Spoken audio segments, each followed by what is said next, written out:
nutrition, lifestyle, and PED education. This is the Elite Strength Podcast with Aaron Scoffey.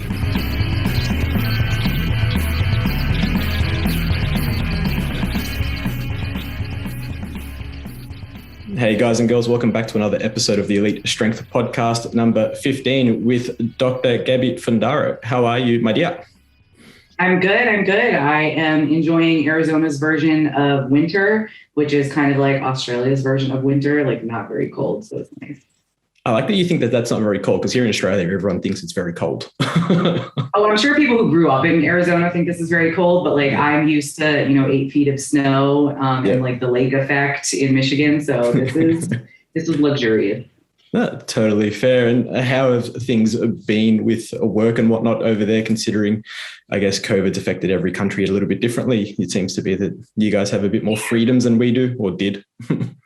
Yeah, I mean, I'm fortunate that I have been working completely remote since 2018. So, I was already doing the whole telehealth and professional shirt and pajama bottoms, exactly working from home, and I'm very introverted. So that didn't change for me, in that way. Of course, the world changed and the way that we interact with each other was massively different. And really the sort of regulations and mandates are treated differently state by state. So kind of depending on where you are, you may have, businesses that opt to do things their way. Arizona is a little bit of a Wild West kind of place. And also similar to Australia, there are vast amounts of land that are pretty much uninhabited.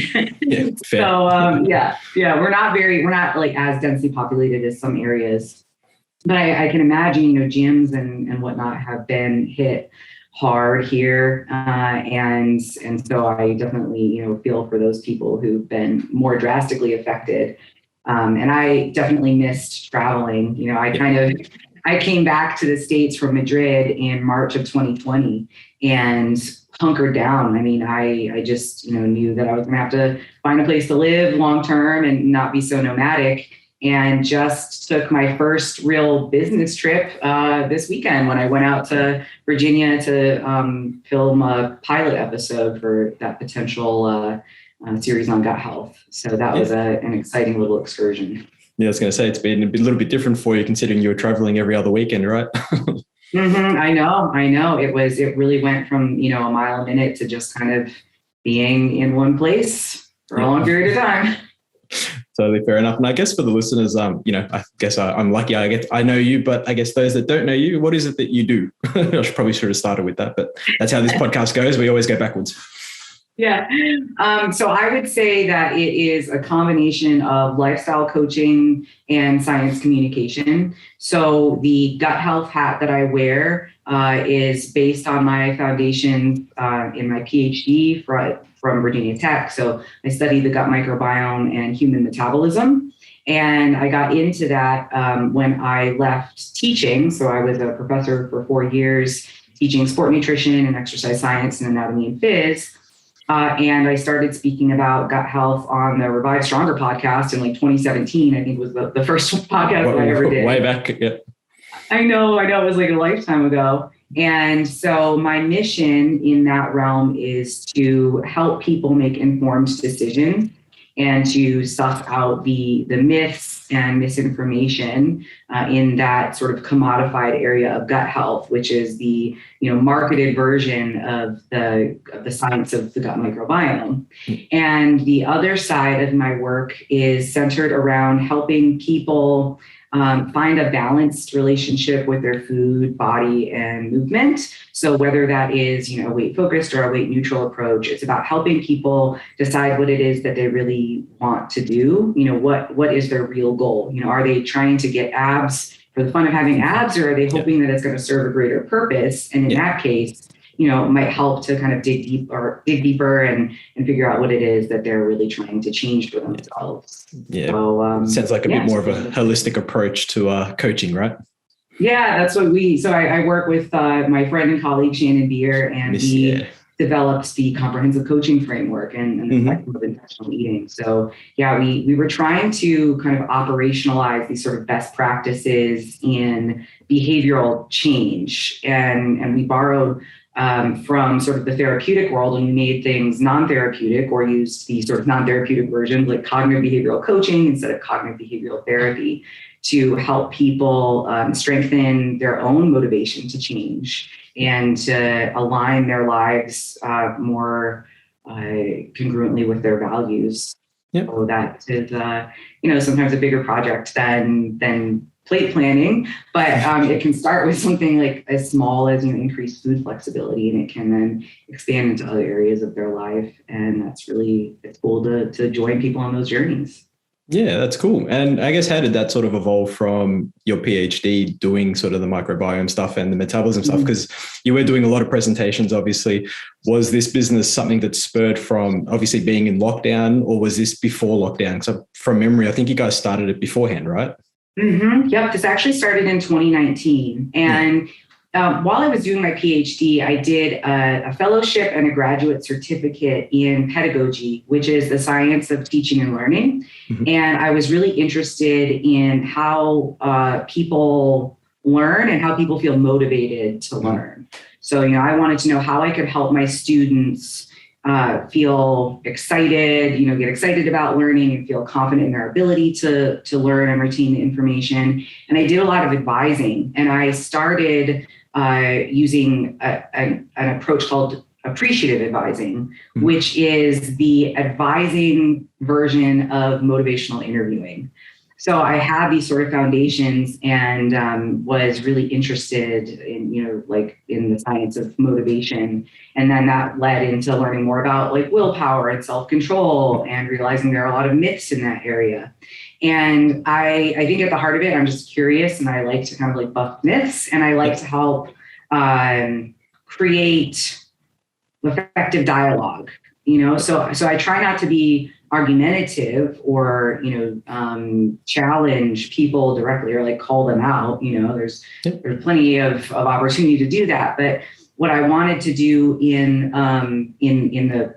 at the start of comprehensive coaching, before it even existed, was just to write a blog about the science of intuitive eating and weight neutral approaches, and to illustrate that the skill that they're talking about in those books and those methods is very similar to what we would use when we are rating RPE. Yep. So when you're going into a session, you sense that you're fatigued, and you can kind of guess the weights are going to feel heavy today, and you may have 85% 1 rep max planned, but you're like, wow, I feel like garbage. That was an RPE 20 that doesn't exist, but my soul left my body, So, so I was trying to explain that, this idea that we can actually use internal signals to regulate our food intake is not a made up thing. It's actually based on human physiology, and we do this in a very similar way. And so I called that Intuition in Training and Eating. And that was the first of the Bridging the Gap article series. Yes. And so that was, it was, I think, January 2019. And I recruited Shannon to write it with me, because she was also, talking about this and learning about these things. And we were like, wow, people are arguing about this, and they're kind of poo-pooing on intuitive eating, but they don't really seem to know what it is. And so, we were like, let's just write an article. And just help people understand. But that ended up expanding into 3 more articles, and then the framework of comprehensive coaching, which we actually conceptualized when we were in Madrid together. That was the last time we saw each other. It was so long ago. But we were just kind of looking at, what are they doing? What seems to be really effective for helping people change? And, that's when we started reading and learning more about ACT, acceptance and commitment therapy, which, we borrow from that, but it's acceptance and commitment training, and CBC and MI and whatnot. And we've been able to chat with a couple real behavior change experts, people who have, their masters in sports psych and psych and whatnot. And, and we've been really just so fortunate to have their feedback, because we've changed the model, we've made it make more sense. And so that's kind of how it emerged. It was really just kind of an organic thing, and people started to ask for webinars, and so we were like, I guess we'll do some webinars, and they asked for a group, so I guess we'll make a group. And then the spectrum of intentional eating, we developed that sort of in response to this rift in the industry between, sort of the diet and anti-diet groups. Yep. And we thought, I'm very much a proponent of informed consent, and we're adults and we can do what we want with our bodies. Yes. And, I think it makes more sense to teach safe sex than to preach abstinence, right? Like, fair, it's fair. Yeah. Yes, yeah. Like people, if they want to modify their bodies, they want to pursue intentional weight loss for whatever reason, obviously there are going to be some risks inherent to that process. And, we can let them know those risks. And if they still decide that is a worthwhile endeavor for them, well, let's do it in the safest way possible, rather than, telling people like you shouldn't be doing this and there's no way that you can do this safely. I just don't think that evidence even supports that notion that no one, can effectively lose weight. So yeah, it's totally fair. It's the same thing in the enhanced world. It's kind of like, you go to a doctor and it's like, I want all these blood tests, and why I'm doing, steroids. It's like, maybe you shouldn't do steroids. It's like, okay, thank you. But there are those people that will still do it. So let's look at the safest way possible of doing it. So I completely agree on how that works. I was going to tie into, you have a book as well. I guess. Oh, yeah. Yeah. Once upon a time, you've done all this stuff in the last couple of years. So I guess plug your book and then we'll get into the talking topic. How's that? Sure. Yeah. So that book was, oh my gosh, I think it was like 3+ years in the making. And in the gut microbiome world, that is like a lifetime. I mean, the field is only about 15 years old. The field as we know it, like the modern field where we can do like whole genome sequencing, that's about 15 years old. So, taking 3 years to write this book, well, in part it was because I kept having to rewrite sections because it would be like, well, evidence would update. Kind of yeah, exactly. Yeah. And it started out so expansive. I mean, I was like, I want to talk about, like all, reproduction and mental health and cancer and all this stuff. And it was like, well, each one of those could be really its own book. And so it took a while to kind of pare it down and figure out what was going to be most relevant to our audience. And for that, towards the end, I was like running out of steam. I brought another friend and colleague, Jessie Hoffman, who has her RD and PhD in the area of the gut microbiome as well. And she helped me finish that up and add some more sections on environmental toxins because that is her area of expertise. And so we finished that earlier this year. I think we put that out in August.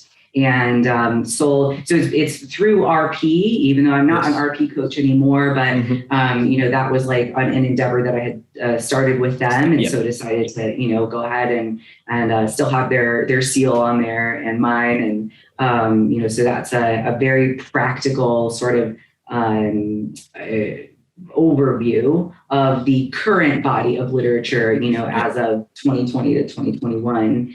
So it covers sort of the basics of the gut microbiome, how we study it, how we characterize it, and then it looks at the effects of diet and exercise on the microbiome, breaks down the specific macronutrients. We talk about micronutrients. We talk about digestion and absorption. And we also cover a really wide range of GI diseases.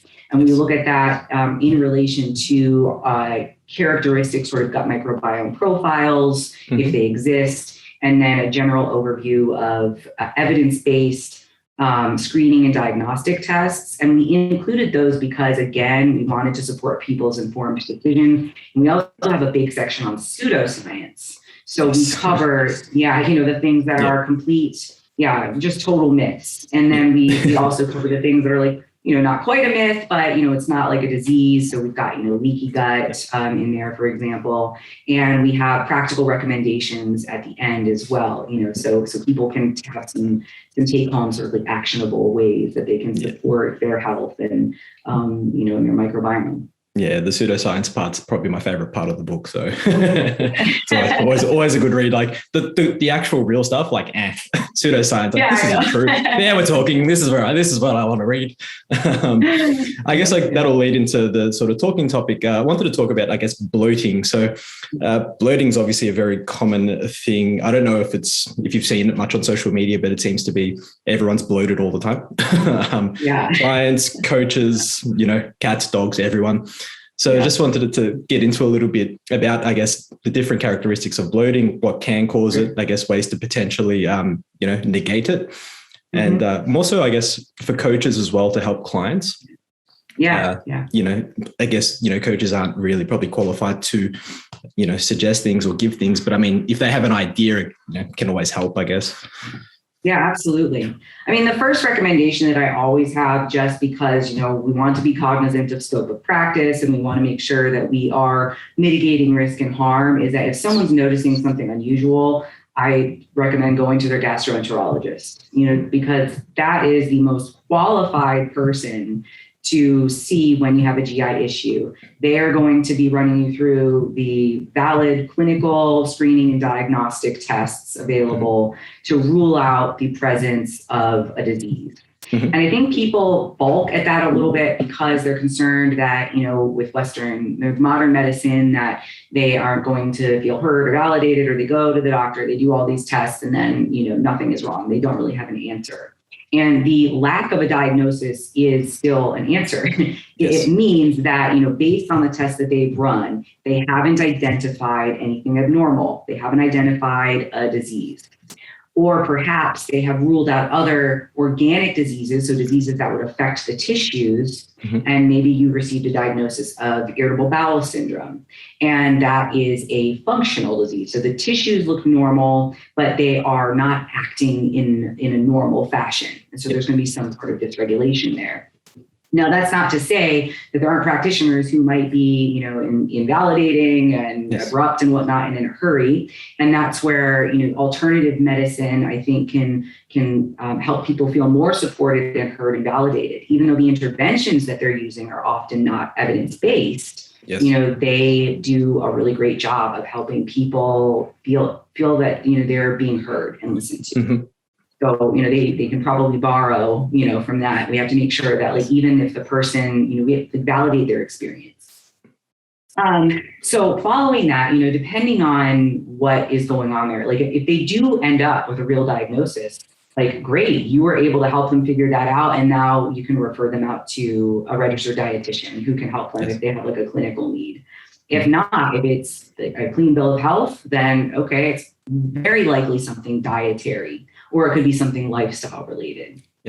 So bloating can occur for like innumerable reasons. We don't really have like one specific cause of bloating, but we can look at sort of the meal experience. So what's surrounding the meal? How fast are they eating? Are they inhaling a lot or swallowing a lot of air while they're eating? That can lead to more upper GI gas retention. Usually that's going to be released as belching, but some of that could pass to the lower GI, to the intestine, and they could have some gas that way. So if they're like really inhaling their food, then that's one thing to potentially use as a change. Like, can we slow down the rate that you're eating and help you like relax during the meal experience? Or are you eating like right before or right after intense exercise?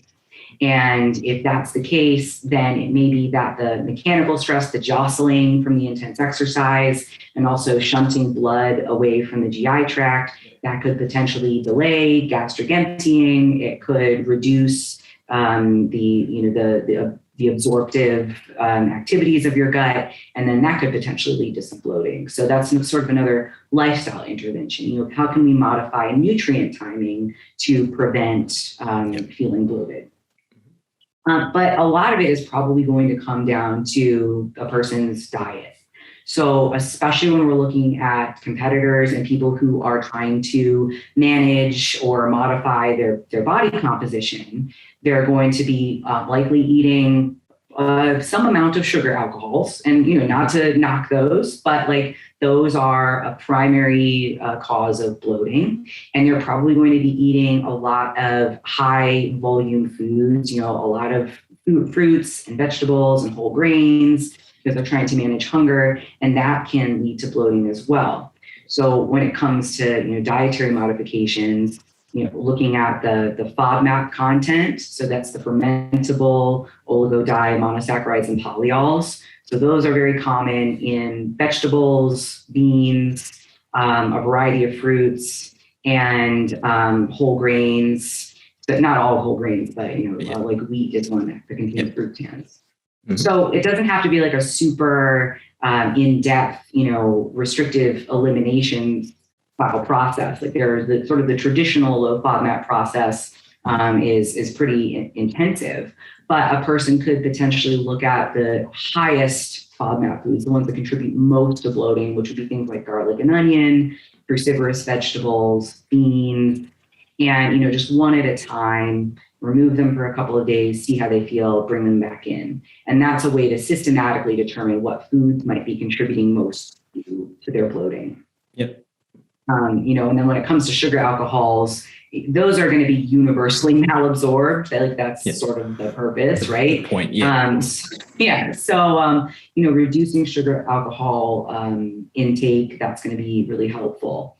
But I think it's also important to get to the, if there is, sort of a reason behind their really high intake of these foods. Like, are they trying to maintain a body fat percentage that is unreasonably low for them, and their hunger is so pervasive that they're trying to, eat as much, as much volume every day, Yeah. Yes, exactly. Or are they having so much anxiety around the non-reduced calorie versions of these foods that, they're eating an entire pint of Halo Top, and, that's got chicory root or slash inulin. That's another one that causes a lot of bloating. And, and so they're causing themselves GI distress in that way. And, perhaps they could, over time, get to a place where they feel comfortable eating like, a serving size of ice cream and feeling more comfortable with that rather than the whole pint of Halo Top. So some of that is, kind of looking at the underlying causes. And that leads into sort of the third perspective on bloating would be that sometimes it is a subjective experience, but bloating actually isn't occurring. So they aren't actually having like excess gas formation and distension, but they have identified normal postprandial fullness as feeling bloated, perhaps because they have a history of caloric restriction. Yep. So those could potentially be some red flags. And there's a pretty high correlation between GI distress and mood disorders in general, but also between GI distress and disordered eating. Mm-hmm. Sometimes people with an eating pathology will, they'll say they feel really bloated or they feel too full because they've really habituated like never eating to the point of fullness. So that's another thing to just keep in mind. And, especially when we're looking at an athletic population where we have clinical and even, most likely sub-threshold eating pathology, the rates are much higher in athletic populations than in gen pop. And, that's especially the case in physique athletes. Yep. So when you combine all of those factors, it's kind of like the perfect storm for either actual or perceived sensations of bloating. Yeah, no, that makes complete sense. And I guess when we look at bloating and we're talking about sort of upper and lower GI, what's going on in terms of actually bloating? And, people take like prebiotics, probiotics and this sort of thing to try and, counteract what's going on. Breaking into a little bit of that and the difference between sort of prebiotics, probiotics, which ones work, which ones don't.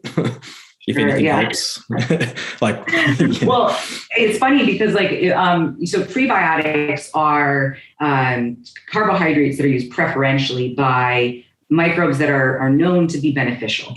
So these microbes are most likely producing some beneficial postbiotic So a compound that's helpful for human health. The most common example would be butyrate. So that's a short chain fatty acid that the microbes produce from dietary fibers. So they take a prebiotic that's indigestible to us, and then they make it into butyrate or another short chain fatty acid. And that butyrate can be absorbed by our intestinal cells, and they use that as an energy source. And it could also play a role in things like appetite and blood sugar regulation. Mm-hmm. But those prebiotics, those energy sources, can also be used by other microbes. And we can't, at this point, direct the microbes to make one thing or the other. So they might make short chain fatty acids, but they might instead make gas. And when they make gas, that can contribute to sensations of bloating, because now they're filling our large intestine with gas. And so that needs to take up space. And if it's in the large intestine, we might be able to pass that relatively easily. And we actually pass quite a lot of gas throughout the day. If it's in the small intestine, that can be a little harder to pass or take longer. And if a person has IBS, then the stretching that occurs as a result of that gas production can be perceived in their mind as extremely painful. So they have what's called visceral hypersensitivity. So it could be a normal amount of stretching that would just feel like, I feel a little bit gassy to another person, and they perceive that as pain. Mm-hmm. There's also the potential that a person has a small intestinal bacterial overgrowth. So that's when there's sort of retrograde flow of bacteria from the large to the small intestine. It's not as common as it's made out to be in healthy people, but there are some things that could potentially increase the risk of SIBO. So if a person actually has had a bowel surgery, and there's been a part of the large intestine that's been removed, that's a big increased risk for SIBO. And there's some evidence, although it's still not completely solidly, it's not a consensus yet, but PPI use, so really strong antacids could also increase the likelihood of developing SIBO, because it reduces the acidity of the small intestine, and that makes it a little bit more hospitable to microbes that aren't really supposed to be there. Yep. So they could be producing the gas as well. So those prebiotics that a person might take to feel better could actually be contributing to that gas production, because the microbes are using them. There are some prebiotic supplements that are not highly fermentable. So I'm trying to think, partially hydrolyzed guar gum is one. So it's considered a prebiotic, but it's not going to produce a lot of gas. So that is sort of sold as a low FODMAP fuel source for the microbes. But you can get prebiotics in foods. You don't actually have to supplement with it. So, those high FODMAP foods are excellent sources of prebiotics. Yep. It's just about, finding the amount that is comfortable, that's tolerable for you. Yeah. And then in terms of probiotics, so those are the live microorganisms that we would ingest for some benefit. And they've mostly been effective in diarrhea, and some symptoms of inflammatory bowel disease. But as far as bloating and constipation, they're really not as consistently beneficial. I mean, we don't even really understand the mechanisms of the way that they work for diarrhea. We're just kind of guessing. So those probably would be, prebiotics are likely not going to be very helpful unless the bloating is potentially associated with constipation. So maybe it's not that the person is, feeling that there's a gas buildup, but maybe they're feeling constipated, and so they're feeling sort of bloated for that reason. Then potentially psyllium husk could be helpful to ease constipation. But again, if there's something weird going on, you're going to your gastroenterologist first. Of course, and then if you're everything's normal, then you could try a dietary intervention. But probiotics don't seem to be very helpful for constipation either. So it's got diarrhea, then you try that. But otherwise, go for probably a dietary modification first. Yeah, it makes complete sense. I was going to say something off the back of that, fermented foods and everyone, I guess, thinking that they're good prebiotics. Yeah. So fermented foods would be a potential source of microbes, not necessarily probiotic microbes. So the key here is that a probiotic, the definition of probiotic right now is that it is a live microorganism that, when ingested in adequate amounts, confers some benefit to the host. So it has to be right now, has to be a living organism, and it has to have shown to confer some benefit to the host. So that means we have to have RCTs that showed when you gave this microbe to a person, something improved. So the microbes that we use for fermentation are not all considered to be probiotic microbes. We do have a lot of overlap with the lactic acid bacteria, so like lactobacilli. We use those for like dairy fermentation. So quite a few of those are considered to be, probiotic microorganism, but we don't know whether we're ingesting them in adequate amounts in that specific food to confer the benefit to the host. So that's where, like people I think are often thinking of just like, I don't know, kombucha and like yogurt when they're thinking of fermented foods. There are actually a lot of different fermented foods. So at this point in time, looking at just fermented foods as a big group, there's not strong evidence that fermented foods in general will confer significant, like clinically relevant improvements.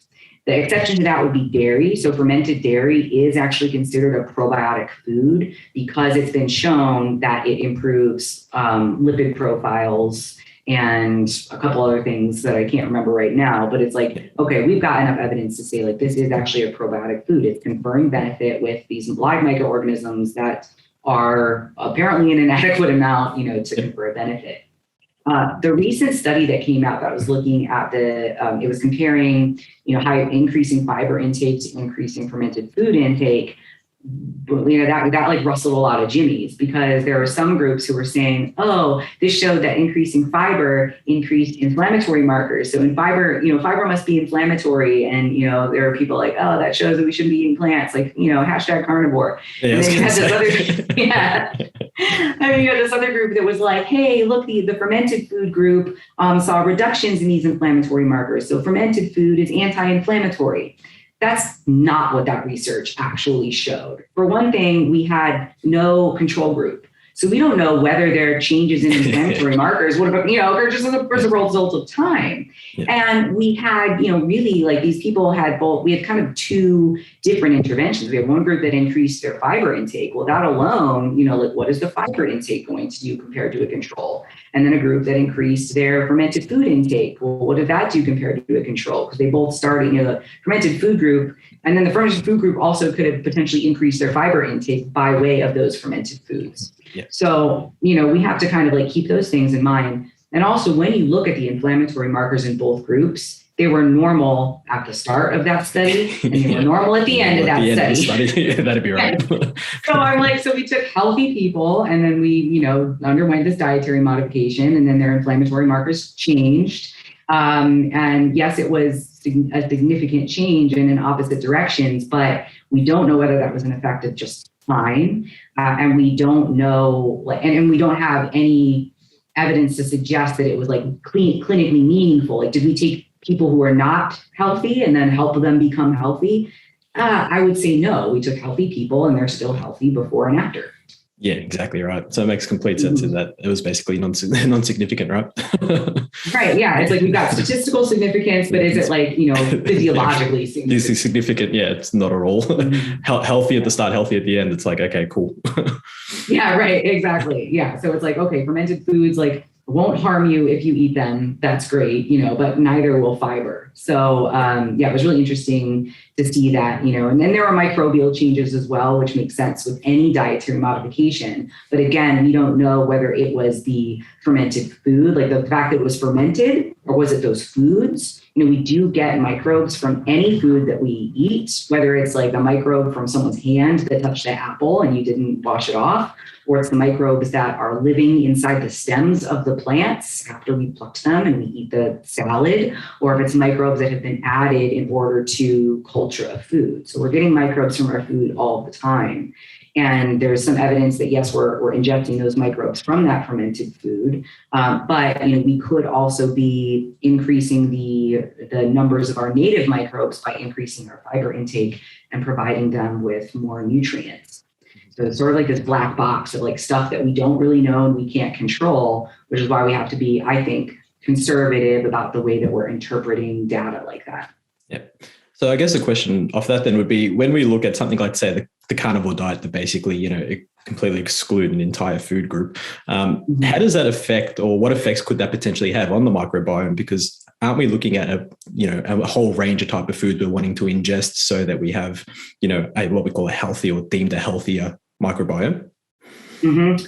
So what we have to do when we're trying to determine the effects of the carnivore diet is sort of make our best guess based on the evidence that we do have, looking at diets that have insufficient fiber or no fiber at all. And what we tend to find, so we could look at examples like a low FODMAP diet exclusively reduces prebiotics. So that's one example of reducing nutrient availability for microbes. We could look at a ketogenic diet. Now, we could do that with adequate prebiotics, but if it's going to be kind of like the meat and cheese form of the ketogenic diet, that'd be pretty similar. And we can also look at, rodent, like if we wanted to pull from rodent models, although we have this stuff in humans, then we can look at diets that are completely, just 100%, like just sucrose. They don't have fiber versus like the chow diet, which does have some fiber in it. So we can look at some of these examples, and we can also look at one of the landmark studies in this area out of the Gordon lab. I believe it's either Gordon or Turnbaugh. They did actually a 5-day dietary intervention in humans comparing a plant-based versus animal-based dietary pattern. And we could potentially also look at, kind of like observational data. What do we see in, what sort of metabolites do people have when they're eating a standard, like a westernized diet versus more of an agrarian diet, things like that. And what we tend to find are these patterns in the loss of certain microbes as a result of lacking dietary fiber and those microbe accessible carbohydrates. So most of the time we're seeing a reduction in bifidobacteria, and those are considered to be a probiotic bacteria. So they're a beneficial group. They produce butyrate for us, and they seem to have a really high need for carbohydrate. They don't adapt well to using other substrates for energy. So their total and relative abundance goes down. And then what we see is an increase in the relative abundance of Bacteroides. They're associated with colorectal cancer. That doesn't mean that they cause it, but what's likely happening there is that they are adapting to that low carbohydrate availability, and they are either scavenging from the carbohydrates in our mucus layer, the protective mucus on our intestinal cells, or they can switch over to proteolytic fermentation. So they're using the dietary protein. They're fermenting those instead. And so the microbes that are more adaptive, and they can kind of like hang out after we do these dietary interventions, their relative abundance goes up. So even if the total number of microbes goes down, we're looking at our pie chart, it has to add up to 100%. So if we have a relative reduction in those bifidobacteria, we're going to see a relative increase in Bacteroides. Now, because sometimes we're only looking at relative data, that can kind of make things a little bit confusing as to like what's actually going on. And that leads to studies that aren't always in agreement, because there might be another study that looks at like total and they're like, well, we didn't really, if the total number goes down and then like the relative abundance is kind of like stay the same, it's still an issue that the total number of microbes went down, even if your relative abundance didn't change. But so that's what we tend to see is this kind of, this pattern has been replicated in rodents, it's been replicated in humans, that we see that change in those kind of like two groups of microbes, and that we also see changes in the metabolites being produced. So we see some of these compounds associated with colorectal cancer, like p-cresol. We see in rodents a reduction in the thickness of that mucus layer, and that could potentially lead to increased risk of pathogenic infection.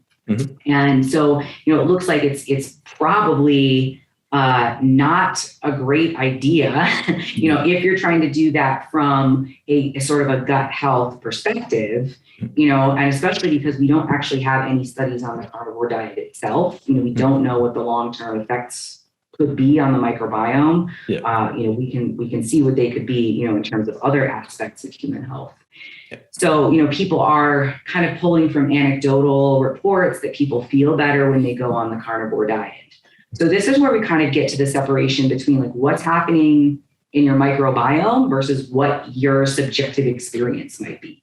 Like you might feel awesome because you have coincidentally removed some high FODMAP foods from your diet. And now you're not feeling like bloated and you don't have diarrhea. And you're like, this is great. So the carnivore diet was the right thing for me. But your microbes are like, the total microbial count is a lot lower. Your relative abundance is now favoring these mucin degraders, and you might be increasing your risk of colorectal cancer down the line. So, we kind of have to like keep both of those things in mind, and that even if you get some relief from doing that extreme elimination diet, that's awesome. It doesn't mean that you wouldn't still feel good if you started to reintroduce these other foods, and then would also reduce your risk of developing colorectal cancer later in life. That's completely fair. It's just always interesting when people eliminate, whole food groups for an extended period of time. I think short term, it's not necessarily the worst thing in the world for most people. It's just when they do it for longer periods of time, like a carnivore diet, ketogenic diet, it's always interesting to see what happens down the line, right? Right, exactly. Yeah. And to that point, the whole microbiome is probably pretty resilient. We still need to collect more data on what's happening, not just to the population, but the functionality, like what genes are available and what genes are being expressed if we do this diet short term, and then what if we do it long term, because that group saw changes within 5 days. I actually saw changes within 24 hours, but after 5 days, the plant-based group looked pretty much the same as they had at the beginning of the intervention. But the animal-based group, they were eating just meat and cheese. Their microbial diversity was significantly different. So they looked very different after versus before. And that gets a little bit conflated because people look at like an increase in beta diversity and they think, oh, increased diversity is a good thing, right? Yeah. But it actually just means very different. Beta diversity is comparing these two populations. So it's not a good or a bad thing, because you have to look at like, okay, what changed to make this population look so different? And that could potentially be problematic. But there could be some change that's occurring that is actually helping people with an autoimmune disease, but we don't know what that is. And so there's no way to say what's going on or whether they have to go like full carnivore to see that benefit. Yeah. So I guess when we look at a healthy microbiome from a diet standpoint, what would be, the recommendations? Like what would we be eating to, have what we deem a healthy microbiome? Yeah, that's a good question. And I have to caveat this by saying we don't have like a profile of a healthy microbiome. So there are so when we think of healthy microbiome, we've taken samples from healthy people all over the world, and a healthy person in, Korea looks different from a healthy person in the US, looks different from a healthy person in Italy. Mm-hmm. So they're all healthy in terms of not having any diseases, but even like the early ideas about, sort of like agrarian, like more rural societies, that looking at the Hadza, they had healthier microbiomes because they had, more of these bifidobacteria or, differences in diversity. Well, they also had really high levels of opportunistic pathogens, and they had high levels of parasites, and they don't live very long. So there are other metrics of health, Yes. So, and higher rates of gastrointestinal infections. So we can't say like, oh, that is the healthiest microbiome, because, health is a spectrum. How do we even determine what that is? So, but the sort of the very abstract idea about a healthy microbiome would be one that has a great deal of both like gene diversity and like taxonomic diversity. So there's a lot of different microbes there, a bunch of different species. They're not super closely related, because if they were all too related, there wouldn't be enough genetic diversity. So we want to have, bunch of different genes, and redundancy too. So if you were to take an antibiotic or something and it knocks out a certain type of microbe, like, your like gram negatives or whatever, then you still have plenty of other microbes that can do the same thing. So your microbiome functionally is still intact, even if, the numbers look different in terms of who's there. So in order to support that, we can get think about just the fundamentals of microbiology and like, what do these microbes need? Well, they need sources of energy. They need to be able to make ATP just like the rest of us. And we don't know which microbes prefer which types of dietary carbohydrate, but we do have a pretty solid understanding that the fermentable types seem to be prebiotic, and those are important energy sources. So if we're eating a variety of dietary plants, and that's fruits, vegetables, whole grains, legumes, nuts, then we are providing them with a diverse array of nutrients. And so they don't have to compete with one another. There's going to be like a normal amount of competition, and then there's some collaboration too. So some of the, some microbes are producing methane, there are going to be others that are going to use that as a substrate, and, they're helping to sort of regulate pH and maintain a relative abundance that doesn't allow those potential pathogens to thrive. So that's kind of like the foundational recommendation. And alongside that would be some level of physical activity, because that seems to correlate with those butyrate producers as well. So just like needing, like a 30-minute, moderate amount of exercise most days of the week. Doesn't have to be anything like super intense, which, most people who are listening to this podcast are probably exceeding that anyway. Yeah, right. But it's like, it's always funny. It's like balanced diet and training. Okay, who would have thought the basics That's work, right? Yes. Yeah. There was actually an interesting study that came out in the last year or so that was intended to be a probiotic intervention in bodybuilders. Mm-hmm. But the probiotics didn't do anything. But what was really interesting was that they found that the bodybuilders who were eating inadequate amounts of fiber, they were eating kind of like the more, like bro style, like really high protein, low carb, that their microbial diversity was no different from the sedentary controls. Whereas those who were eating what they deemed a prudent diet, so it was still, moderate protein, but they were getting adequate fiber, they did have the sort of anticipated higher level of microbial diversity that we would expect to see in an active population. So it was kind of interesting to see that, because I don't want to toot my own horn, but like back in, 2018, 2019, when I started talking about the relationship between the gut microbiome and exercise, we really just had a couple studies that were looking at correlations between cardiovascular fitness level and microbial diversity. Yeah. And I just sort of theorized that, exercise could play a role here, but we're really seeing preferential increases in these butyrate producers, and they really need dietary carbohydrates. Like some of them can use proteins, but, there's probably a link here. And I would kind of just say, I don't know this for sure, but I think it's probably important to eat adequate fiber so that you can support the growth of these butyrate producers in response to exercise, if that's what's going on. Yeah. So that's some evidence to illustrate that might be the case. And so, it's a good idea to go ahead and make sure that you're eating adequate fiber and a wide variety of it in addition to that physical activity. Yeah, I think I do remember you actually saying a bit of that. And I think when you came down here, you'd actually mentioned it briefly, and it was like, oh yeah, it kind of makes sense from a logical perspective and a physiological perspective. So, it'd be cool to see if more evidence comes out on that in the next couple of years. Yeah. I guess one little pseudoscience thing, which will be a bit of fun, maybe not pseudoscience, but the leaky gut, it's thrown around a lot, and it seems to be, if you're not bloated, you have leaky gut. So it's like it's either one or the other. There's no in between, and there's nothing outside of those. So I guess a quick explanation of leaky gut and what it is versus what people actually think it is. Sure. Yeah. So leaky gut is referring to an elevated level of intestinal permeability. So in a healthy intestine, you have a tube lined with smooth, it's like surrounded by smooth muscle. And the inside of that tube, if we're thinking of it like a hose, that is lined with a single layer of cells. And most of these are absorptive cells, and they're tied or like sort of woven together side by side with these proteins that weave through their membranes. And those are tight junction proteins. And so the idea there is that you create this sort of impenetrable defense. It's a physical barrier, a part of your immune system. There are immune cells underneath that and the connective tissue supporting those cells. And then you have that protective mucus layer. It's not as complete in the small intestine, but in the large intestine, it's the bilayer of thick mucus.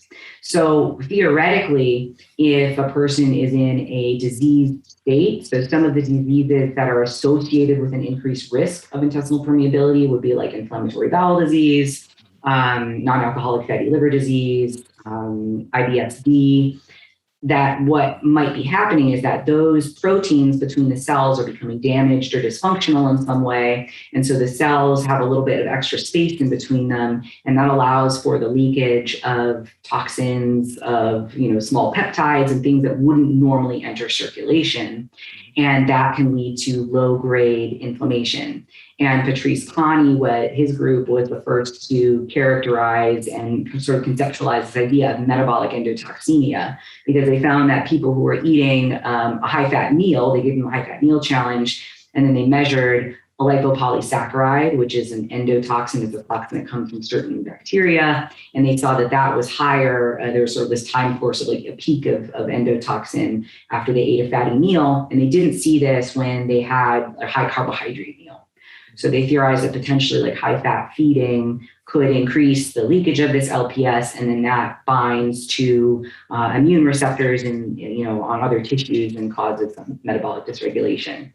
Mm-hmm. So the issue though with people kind of like trying to sell leaky gut is that, so leaky gut, it's not a diagnosis, it's not a disease. We can measure it indirectly. We can use assays where we give a person something to drink and it's got 2 different size molecules in it, and if we see the big one in their blood, then we're like, okay, that means that got into circulation and it wasn't supposed to happen, so there could be intestinal permeability there.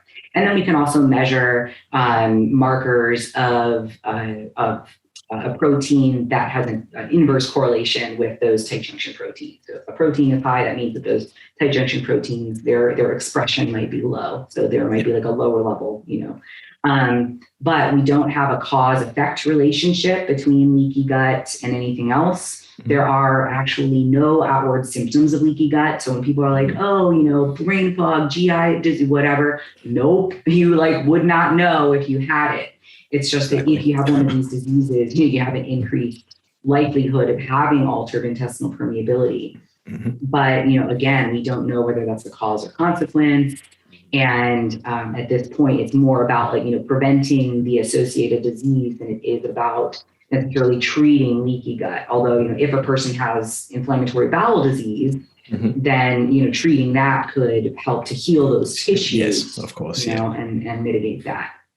But yeah, what the fitness industry loves to do is to pick a bunch of maladies that have no known cause, like headache, brain fog, whatever, and then label, it's because of inflammation or it's because of leaky gut. And I'm like, is it, or have you just been eating 800 calories for the last 2 years and you have brain fog because you're tired? Yeah, you're not wrong. They do jump. A lot of people will jump on little things and try and corner the market as it were to benefit themselves. And leaky gut was doing the rounds, kombucha was doing the rounds. So it's always interesting just to clear some of those things up from someone that's actually studied the field. I tried. Or when people sort of say it, it's just kind of like, well, someone's got a PhD in this field, says it, so you're probably wrong. It's a good chance. But I know you do have another appointment coming up soon. So before we do head off, I do like to ask one question. Sure. Just 3 Instagram accounts that you follow that basically make your day-to-day life a little bit better, whether it's funny, whether it's scientific, whether it's whatever it is. Mm-hmm. Oh man. So I really loved the kind of the therapy side of things. I follow a lot of actual, real clinicians and whatnot. And I'm really interested in sort of relationship therapy and the science of how people connect. So the 2 accounts that I like for that are Wake Up and Smell the Rosé and Holistically Grace. Mm-hmm. And the third one I would say is probably the one that I think is really funny, would be, I think it's called IG Wholesome. And it's just like, wholesome stuff. And I follow the gains too. Yeah, the bro in you is still there. Yeah, exactly. Well, thank you for jumping on the podcast, and hopefully the listeners do get something from it. I definitely know I did. I guess, where can people find you on the gram? Yes, I'm at Vitamin PhD. That's on Instagram, Facebook, and vitaminphdnutrition.com on the interwebs.